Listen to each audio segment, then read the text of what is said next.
The legend of the white snake is one of the 4 classic folk tales, Chinese written works that have literary significance. The most recent available written text is from the Ming Dynasty, Ming Chao, 1368–1644 CE.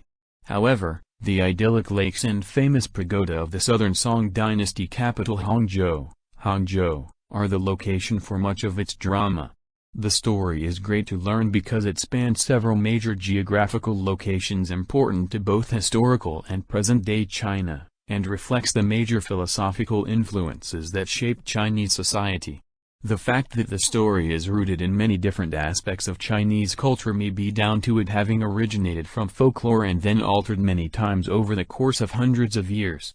While Taoist themes of immortality and yin-yang are at the core of the story, Confucian and Buddhist influences are also apparent, perhaps later modifications to the story reflecting the different social attitudes of different periods in China. This tale begins with a good-natured boy by the name of Xu Shen in Hangzhou. One day he purchases some tang yuan from a peddler near the West Lake, not knowing they are actually immortality pills in disguise. After consuming the food, he feels nauseated, and soon the pills were out of his stomach and into the lake, where a white female snake spirit who practices Taoist magical arts discovers them. Knowing that a neighboring turtle is jealous of her luck, the snake quickly ingests them and gains spiritual powers. As a Taoist spirit, she has been searching for immortality her whole life, and feels an immense gratitude and spiritual connection with Xu Shen. While traveling in the human realm, the white snake finds a green snake at the mercy of a beggar. Pitying the snake, she transforms into a human and rescues it, saving its life. Grateful for her intervention, the green snake swears to follow her until the end of time. Years pass after this incident, and the white snake has now adopted the name Bei Suzhen and the green Xiao Qing. During the Qingming festival, they coincidentally meet Xu Shen at the Broken Bridge, and Bei Suzhen eventually gets married to him. Xu Shen and Bei Suzhen settle down and open a medicine shop. However, during this time, the turtle spirit has learned enough of the Taoist arts to take human form. He takes the shape of a Buddhist monk called Fa Hai. Myth that the pill was taken by Bei Suzhen, he approaches Xu Shen, telling him that his wife must drink Realgar wine, Xinguangjiu. During the Duanwu festival, Realgar wine is traditionally believed to repel harmful creatures and spirits during a time of year that's plagued by poisonous creatures. The wine exposes Bei Suzhen to be a snake, and Xu Shen, mortified to find his wife has been a serpent all along, dies of a heart attack. Bei Suzhen and her loyal Xiao Qing then travel to Mount Shan, one of the 4 sacred Buddhist mountains of China, where also many martial arts traditions origin, to find the cure to revive Xu Shen. After Bei Suzhen revives him, Xu Shen confesses that he still loves Bei Suzhen. With his plan foiled, Fa Hai imprisons Xu Shen to bait Bei Suzhen. However, weakened by a pregnancy, Bei Suzhen's spiritual power has been drained and she isn't able to rescue Xu Shen. Later Xu Shen manages to escape his imprisonment and reunite with Bei Suzhen in time for their son Xu Mengzhou, to be born. However, their happiness is short-lived as Fa Hai finds them back in Hangzhou, and imprisons Bei Suzhen in the Lifeng Pagoda, Lifeng Ta.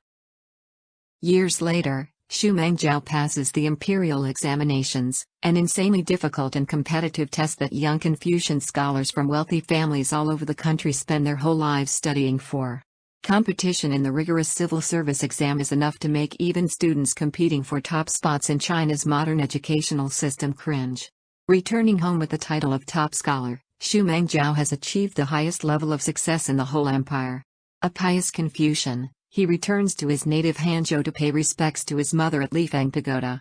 Touched by Xu Mengzhou's filial devotion, the heavens free Bei Suzhen from imprisonment, allowing the family to reunite.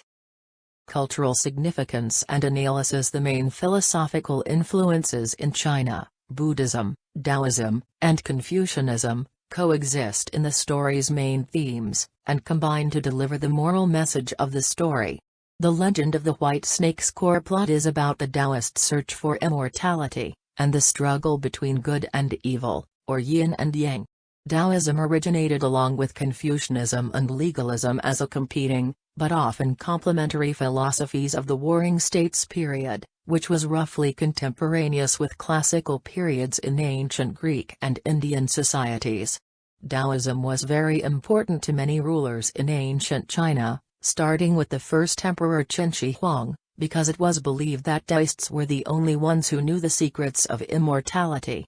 The struggle between Beisuzen and Fahai over these immortality pills is the main conflict that develops, which strongly reminds us of the Taoist dichotomy of good versus yin and yang.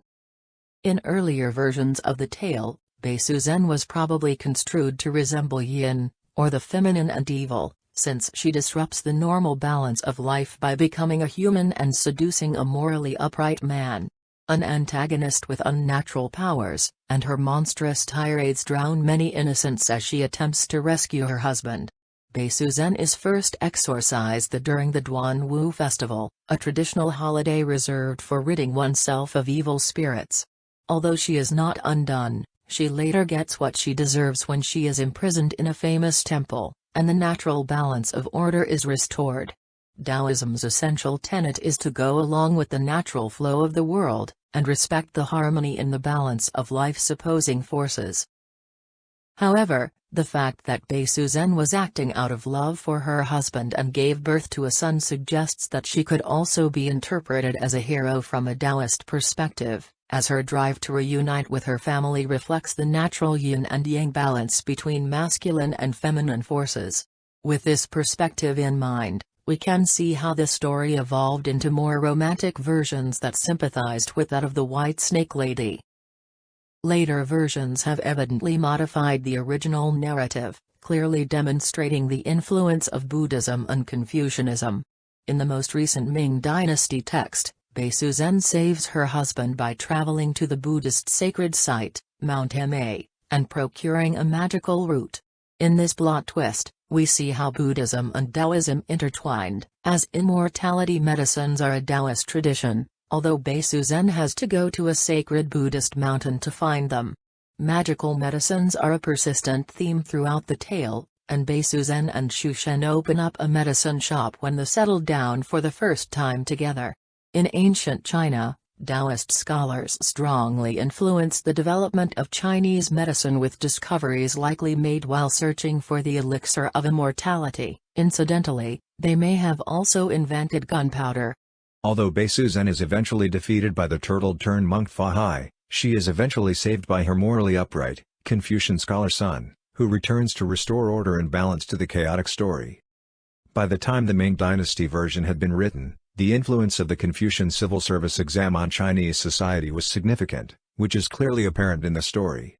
Not only did the civil service exam force the elite to memorize the Confucian classics in order to secure their social status, but it also accustomed society as a whole to think of government officials as benevolent Confucian patriarchs. Beisuzen's son Shumangjiao embodies a Confucian scholar when his act of filial piety saves the day after all the chaos and turmoil of the earlier conflict in the story, giving us a happy ending. In this Confucian appropriation of the tale, Shumangjiao is your classic knight in shining armor who comes to rectify the mess the meddlesome Buddhist and Taoist monks have caused. In fact, at many times in Chinese history, Confucian scholar bureaucrats tried to curb the influence of Buddhism and Taoism in the imperial court. The addition of a Confucian scholar restoring balance and harmony to society demonstrates how successful the scholar gentry bureaucratic ruling elite had become in influencing culture by the Ming Dynasty. At least on the surface, however, the three belief systems coexisted peacefully. The manner in which the morality of the story is derived from these different belief systems reflects how often Buddhism, Confucianism, and Taoism built on and complemented one another to form the moral attitudes of the day.